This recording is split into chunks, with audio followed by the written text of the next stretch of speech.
Хәерле көн укучылар! Сезне янәдән күрүемә мин бик шатмын. Сез барыгыз да яңа белемнәр алырга әзерме? Яхшы. Алайса әйдәгез, киттек. Дәресебезне башлыйбыз.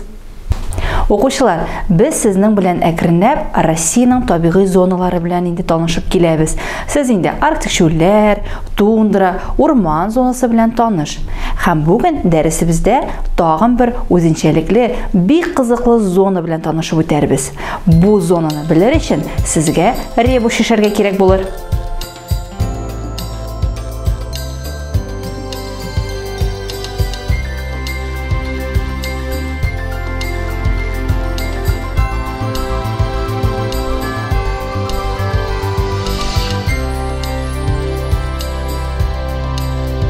Әфәрин укучылар, гадәттәгечә сез инде бик тапкыр булып чыктыгыз.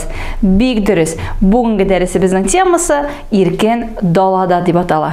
Хәзер бирелгән картиналарны игътибар белән карап, даланың тайгадан ни белән аерылып торуын испатлап карагызчы.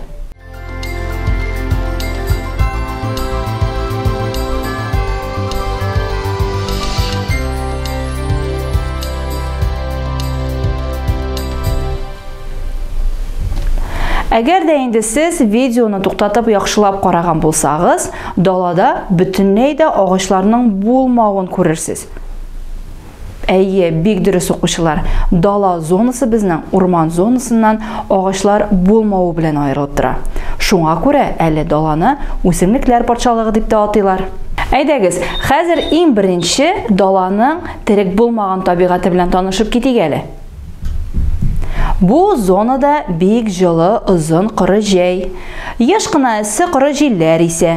Кайчак алар тузан өермәләрен күтәрәләр.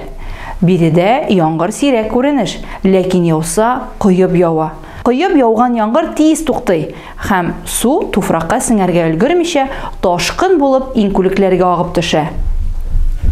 Кыш дала зонасында кыска, ләкин кырыс була. Аңа алмашка дала үсемлекләренең тоташ чәчәккә күмелүе белән үзенчәлекле булган кыска яз килә. Далалар зонасы иң уңдырышлы туфрагы, карав туфрагы белән дан тота. Бу туфрак шеремәгә бай, аңа кара төсне нәкъ менә шул бирәдә инде. Укучылар, бүгенге көндә инде далалар тулысынча сөрелгән. Аларны инде сукалап, анда үсемлекләр үстерәләр. Шын далалар бары тик тойлыкларда гына сакланып тора. Терек табигатка килгәндә, дала ул әйтеп үткәнемчә үсемлекләр патшалыгы. Монда сез бик күп төрле чәчәк атучы чәчәкләрне күрә аласыз. Аларның кайберләре, мәсәлән, кыр ләләсе һәм сусын. Язын җәйгесләр башланганчы һәм туфракта дым беткәнче чәчәк аталар. Аларның далада үсүгә җайлашулары әнә шунда күренә. Язгы чәчәккә күмелгән дала ул онытылмаслык күренеш. Менә кылган һәм сырлы солыча дала шартларына башкача җайлашканнар. Бик тар яфраклы булганлыктан дымны аспарга әйләндерүләр аркасында алар хәтта көчле корылыкка да бирешмиләр. Далада зур хайваннарны очратып булмый. Ни өчен? Чөнки алар үсемлекләр арасына кереп кача алмыйлар. Шуңа күрә инде дала үзенең хайваннары белән бераз аерылып та тора. Анда күбрәк кечкенә хайваннар яши.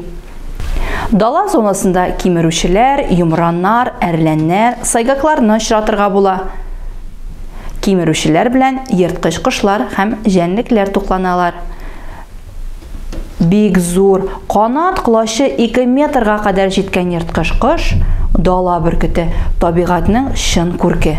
Бик елгыр ерткыч дала күзәнендә шактый яшь очрый. Ул күп кимерүчеләрне юк итә.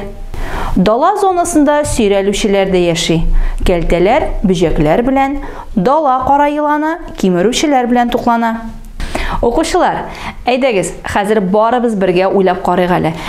Кеше тормышында дала зонасын ничек кулланалар икән соң? Әйе, бик дөрес. Әйтеп үткәнемчә, далада иң яхшы уңдырышлы туфрак. Димәк, кешеләр инде шушы җирләрне сөрәләр, анда төрле үсемлекләр үстерәләр, хайваннар үрчетәләр.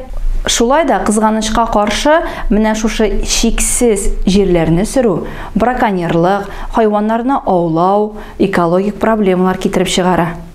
Укучылар, әйдәгез дәресебезгә нәтиҗә ясыйк. Димәк, безнең дала зонасы урманнар зонасыннан көньяктарак урнашкан. Җылы, ләкин дым җитәрлек түгел. Дала үләннәр патшалыгы. Анда хәзер тулысынча инде җирләр сөрелгән. Шуның белән дәресебез тамам. Сезне дәресебезнең практик өлешендә көтеп калам. Киләсе очрашуларга кадәр сау булыгыз.